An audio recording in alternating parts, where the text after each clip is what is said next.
తిరగబడి రేవంత్ని రాళ్లు తీసుకొని కొట్టే రోజులు దగ్గరలోనే ఉన్నాయి.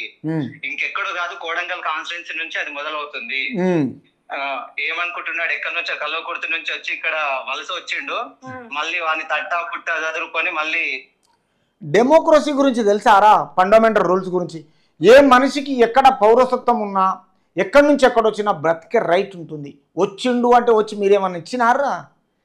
కష్టపడ్డాడు. ఎక్కడో ఉన్న కాంగ్రెస్ పార్టీని అధికారంలోకి తీసుకొచ్చిండు. ఈరోజు రాష్ట్రంలో మహారాజులను చేసిండు. ఎవరిని? రైతులను. అన్ని విధాలుగా మీ అడక తినే లెక్కలు మీరు వలస వచ్చిన వాళ్ళు ఏ విధంగా ఉన్నారో ఈరోజు కొడంగల్ నుంచే కొడతారంటున్నారు కదా. కొడంగల్లోనే మిమ్మల్ని దొక్కుతారు. కొన్ని రోజులు ఆగుండి జర, 10 సంవత్సరాల వరకు ఉంటుంది. ఏం చేస్తారో చేసుకొని చూద్దాం. వెళ్ళిపోయే పరిస్థితులు తప్పకుండా ఉంటాయి. అంతే. Thank you so much brother, చాలా రియాలిటీగా చెప్పారు. కనీసం అందరికి ఇదే అవగాహన వస్తే మన రాష్ట్రాన్ని మనం కాపాడుకోగలుగుతాం. ఎందుకంటే అధ్వాన స్థితి. తీసుకోపోండి, మళ్ళీ తీసుకుపోయి ఫామ్ హౌస్లో పెట్టేయండి. ఫామ్ హౌస్లో పెట్టేసి నిజాం సర్కారు తర్వాత ఎల్మా ఒక 0.5% గిన లేదు, వాళ్ళ చేతిలో తెలంగాణ రాష్ట్రాన్ని పెట్టండి. మళ్ళీ తిరిగి ఒక సింగపూర్ను మొత్తము అక్కడ పోయి నడిపి ఆస్తులన్నీ అక్కడ జమ చేసుకుంటారు. మీరేమో చేతులు అడుకొని తినండి. అడక తింటే అప్పుడు తీసుకొచ్చి తెలంగాణ రాష్ట్రం అంతా ఎవరు ఓడగొట్టుకున్నారు, ఎవరు చెడగొట్టుకున్నారు, అప్పుడు రైతులు ఎవరికి ఎవరు బుద్ధి చెప్తారో తెలుస్తుంది. రాష్ట్రం అంతా కూడా వెనక్కి పోతుంది. మళ్ళీ 100 ఏళ్ళు వెనక్కి పోయే పరిస్థితి. ఈ 10 ఏళ్ల నుంచి చాలా కష్టపడి నెట్టుకొచ్చుకుంటే మళ్ళీ ఆగం చేసే ప్రయత్నం కనిపిస్తుంది. మీలాంటి వాళ్ళ మాటలు మీకు మీ పక్కన ఉన్న కొంచెం అవేర్నెస్ కల్పించండి జర. తప్పకుండా మేడం. నేను ఒక విషయం ఏం చెప్పాలనుకుంటున్నానంటే, వీళ్ళకు ఎక్కడ కూడా ఒక ఏ విషయం పైన మేడం అంటే ఏ సిస్టమ్ మీద కూడా ఈయనకు అవగాహన లేదు మేడం. ఏదో మైకు దొరికితే మాటలు ఆడతాడు కానీ ఆ మాటలు కూడా ఆయనకు ఏమంటారు, మైక్రోసాఫ్ట్ సిఇఓ ఎవరు అనేది కూడా అవగాహన లేదు. ఈ నేమ్ చేయమండి. అసలు మా కర్మ అనుకుంటున్నాం ఇన్ని రోజులు. అయినా కూడా మీరు అన్నారు చూసినావా, మెజిషియన్ లో చాలా గొప్ప మెజిషియన్ అనేది చాలా మంది చెప్తుంటారు. ఎందుకంటే ఇప్పటికీ కూడా అబద్ధాలు చెప్తూ కొంత ప్రజల్ని హోల్డ్ చేయగలుగుతున్నాడు కదా. అబద్ధాలు చెప్పడంలో కల్వకుంట్ల చంద్రశేఖరరావు, అసభ్య పదజాలాలు స్టార్ట్ చేసిందే కల్వకుంట్ల చంద్రశేఖరరావు, కుటుంబ పరిపాలనలే కల్వకుంట్లది. వాళ్ళకు అనుకూలంగా మీరు వాళ్ళ ఎంగిల్ మెతుకులకు అలవాటు పడే ఈ విధంగా తయారు చేస్తున్న వాడెవడో నరేష్ అంట, ఏ విజయారెడ్డి, వీళ్ళకు బుద్ధి గడ్డి దీని అధికార పార్టీ ఇచ్చే డబ్బులకు ఆశపడి ఈరోజు రాష్ట్రం అంతా అధికార పార్టీని విమర్శించడము, తర్వాత సిగ్గు శరం ఏది లేకుండా ఈరోజు రైతులకు బాధ కల్పించేటట్టుగా ఈ అసభ్య పదజాలాలు స్టార్ట్ చేసి తెలుగు రాష్ట్రాలను పాడు చేసిందే వీళ్ళు. 10 సంవత్సరాలు నాశనం చేసిండ్రు.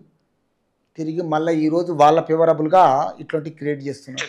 మీకు ప్రజల్ని హోల్డ్ ఇప్పుడు ఏమన్నాడు, అవాళ మొన్న ముక్కుతా ములుగుతా పార్లమెంట్లో 8 సీట్లు వచ్చినాయి, కానీ మాకు 8 ఎందుకు వచ్చినాయి అనేది దానికి మరి వాళ్ళకు ఒక్కడు అంత పెద్ద బీజేపీలో అతిరథ మహారాజులుండే 8 సీట్లు గెలిపించుకున్నారు.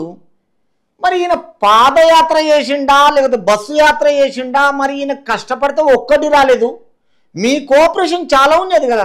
మీరు ఇటువంటి మీరంతా ఇప్పుడు ఏంటంటే అదో పులి మీరు నక్కలు అనుకుంటున్నారు. మీ నక్కలది మొత్తం సపోర్ట్ ఉన్నప్పుడు మరి మీ ఒక్క సీటుకిన రాలేదు కదా. మీ 10 సంవత్సరాల పరిపాలన ఎక్కడున్నది అప్పుడు? మరి ఆ 10 సంవత్సరాల పరిపాలన ఉన్నప్పుడు ఇక్కడ 12-13 సీట్లు రావాలి కదా. తెలంగాణ రాష్ట్రంలో ఎంపీల సంఖ్య 17, ఒకటి ఆల్రెడీ ఎవరికి ముస్లిం మైనారిటీలకు తీసేయండి, ఇంకా 8 కాంగ్రెస్కి వచ్చినాయి. ఒక్కడే తీసుకొచ్చిండు. 57 ప్రోగ్రాంలు కార్నల్ షోలు చేసి తెలంగాణ రాష్ట్రం అంతా పర్యటించి కష్టపడి చేసుకున్నాడు. మరి మీరుగిన బస్సు యాత్ర చేసిండు కదా. హరీష్ రావు ఒక రూటు, కేటీఆర్ ఒక రూటు, తర్వాత ఛానల్ ఎవరు వైఆర్ టీవీ ఒక దిక్కు, మిర్రర్ టీవీ ఒక దిక్కు, తెలుగు న్యూస్ లైవ్ ఒక దిక్కు. ఇవన్నీ ఛానల్ అన్నీ కలిసిగిన అన్నీ 12 వస్తాయి, 13 వస్తాయి. చేస్తున్నాడు కేసీఆర్ అంటే ఏంది చూపిస్తాము. మరి ముఖం ఎక్కడ పెట్టుకున్నారు ఓడిపోయినప్పుడు? సిగ్గు లేకుండా మళ్ళీ ఈరోజు మొన్ననే కదా జూన్ 4 తారీఖు దాకా రిజల్ట్ వచ్చినప్పుడు ముఖం ఎక్కడ నా ఆయుష్ ఉన్నదా?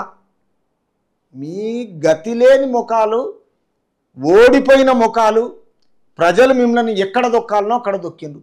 తిరిగి మళ్ళీ ఈరోజు మళ్ళీ మాట్లాడతారు. ఇంకా సిగ్గు శరం ఏమైనా కొంచెమన్నా ఉండాలా? వచ్చినాయి. కానీ మాకు 8 ఎందుకు వచ్చినాయి అనేది దాన్ని కప్పిపుచ్చుకోవడానికి ఆయన చేసే రాజకీయాలు ఆ 8 కూడా ఎందుకు వచ్చినాయి?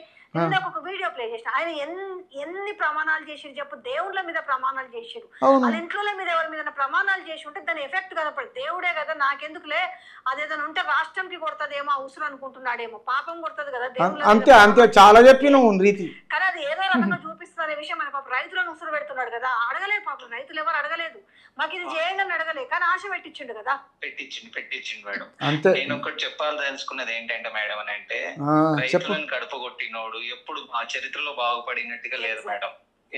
ఎందుకు చెప్తున్నాను మేడం అని అంటే, ఈయన ఆ ఒట్టు ఈ ఒట్టు పెట్టిండు, ఈయన కూడా తప్పకుండా ఈయన పోస్ట్ ఊడిపోయే.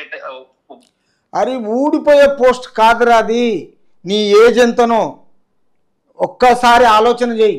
రైతుల మీద పెట్టి మీరు ఒక ఎట్లా తయారైపోతున్నారంటే ఒక జోకర్ లేక తయారైపోతున్నారా. బీఆర్ఎస్కు మీరు రాయబారం చేస్తున్నట్టు కనిపిస్తలేదా?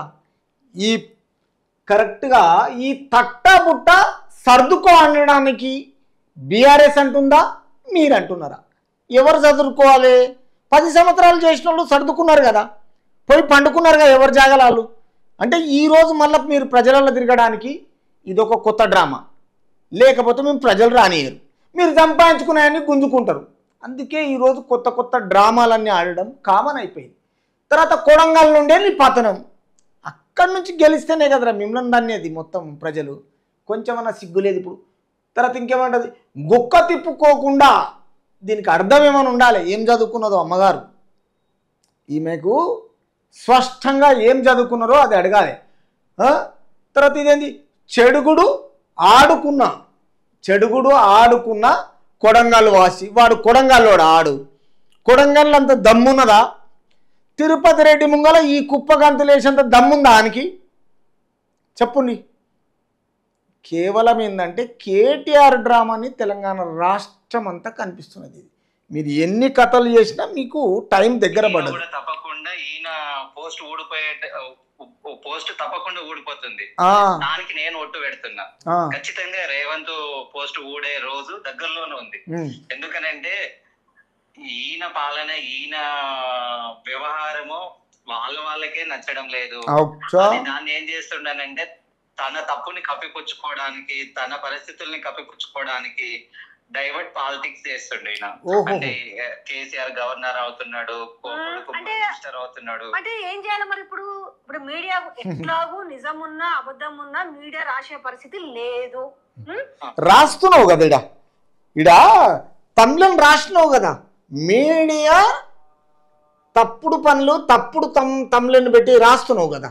మంచి ప్రశాంతంగా పోయే 8 సంవత్సరాల పరిపాలనలో ఈ మధ్యన ఎన్నికల కూడా అయిపోయిన తర్వాత రాష్ట్రం అంతా పచ్చగా చూస్తూ ఊరుకుండలేక అధికారం పోయినాక కల్వకుంట్లలోకి రాస్తున్నారు కదా. బుద్ధి ఉందా మీకేమన్నా? ఎవడో పనికి మళ్ళీ చెత్త విధవను పెట్టుకొని వాడేదో రాస్తాడంట, పదబూసిపోతుందంట. అంత ఆశమాష బిడ్డ, బొక్కలు ఇరుగుతాయి తెలంగాణ ప్రజలు. చిట్చాట్ చేసుకుంటూ ఇగో నేను పోయి ఇప్పుడు రాష్ట్రానికి కావాల్సింది ఎవరు విలీనం అవుతుందన్న సబ్జెక్టు పక్కన పెడదాం. అంతే. అసలు రాష్ట్ర ప్రజలకు నువ్వు ఏమి హామీలు ఇచ్చినా, ఏమి హామీలు చేయాలా? ఇప్పుడు ఆడ పోయి నువ్వు పేపర్లలో రాకుండా మీడియాలలో రాకుండా పోయేసి బీఆర్ఎస్ కాస్త దాంట్లో బీజేపీలో విలీనం అవుతుంది. వాళ్ళేమో వద్దురో నాయన మేము ఇది లేదు అనవసరంగా ఇదని వాళ్ళు చెప్తున్నారు. కేవలము కల్వకుంట్ల కవిత నడిపించుకోనికే ఎంత తొందరలో వస్తుందో కేసీఆర్ విలీనం కావడానికి ఒక డ్రామా.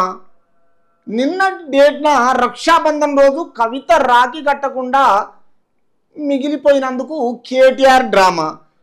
ఈ పనికి మళ్ళీ పేడు ఛానళ్ళు ఉన్నాయి కదా, ఆ ఛానళ్ళతోటి డైరెక్షన్ తోటి రామన్న డ్రామాలు ఇవి క్లారిటీగా కనిపిస్తున్నది. ఒక 10 ఏళ్ళ జనరల్ గా లాజిక్ ఆలోచిద్దాం. అబ్బా 20 సంవత్సరాల పైన వాళ్ళు ఒక ఉద్యమంలో ఉన్నారు, కొట్లాడిండ్రు, ఏం చూసారు, అన్ని చూసినారు. ఇవాళ ఎందుకు అంత విలీనం చేసుకునే పరిస్థితి ఎందుకు వస్తుంది సామాన్య ప్రజలు ఆలోచిస్తున్నారు. ఎవరితో కొట్లాడిండ్రు? కేసీఆర్ ఎవరితో కొట్లాడిండు?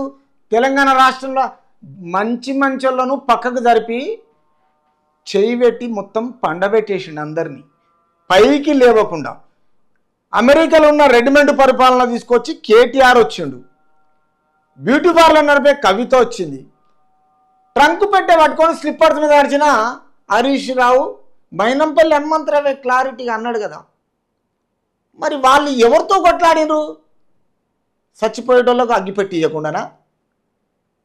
చెప్పండి. మరి సిగ్గు శరము ఏదన్నా లేకుండా కొంచెమన్నా గమనించాలి. తెలంగాణ రాష్ట్రం 67-68 నుంచి స్టార్ట్ అయినప్పుడు 2014 దాకా కంటిన్యూగా ఎట్లొచ్చింది? అప్పుడు ఎవడుండే? 2068లో ఏమన్నా కేటీఆర్ ఉన్నాడా? పోనీ హరీష్ రావు ఉన్నాడా రాజకీయంలో? పోనీ కేసీఆర్ ఉన్నాడా?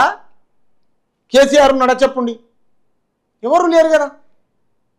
ఈరోజు తెలంగాణ బిడ్డలు ఉస్మానియా యూనివర్సిటీ చదువుకున్న పిల్లలకు నోటిఫికేషన్లు ఇవ్వకుండా పిల్లలు పిట్టల్లాగా కాలిపోతున్నారు, చనిపోతున్నారు అనేసి సోనియా గాంధీ 29వ స్టేట్గా పార్లమెంటు బిల్లు పెట్టినప్పుడు 2009లో ఆమె డేట్ ఆఫ్ బర్త్ ఉన్న రోజు ఆమె ఇస్తే అది కాకుండా చేసిందే వీళ్ళు. 2014 జూన్ 2వ తారీఖు స్టేట్ బైఫార్కేట్ అయినాక ప్రశాంతంగా 10 సంవత్సరాలు వాళ్ళ చేతిలో పెట్టుకొని మొత్తం అంచెలంచెలుగా ఎదిగి ఈరోజు అధికారంలో ఈ మధ్యన రాగానే 8 నెలలు కాలే. వాళ్ళ ఏడుపు చూడాలి, మామూలుగా లేదు. ఈ పేడు ఛానళ్ళు ఈ అధికారం లేని బిచ్చమడుకున్నట్టే వీళ్ళ చేతులు ఉన్నట్టే ఒకటే సోది. ఒక్కరోజుగిన ప్రశాంతత ప్రజలకు లేదు, రైతులకు లేదు, అధికార పార్టీకి లేవు. మరి వీళ్ళది ఏం సాధిస్తా అనుకుంటున్నారు?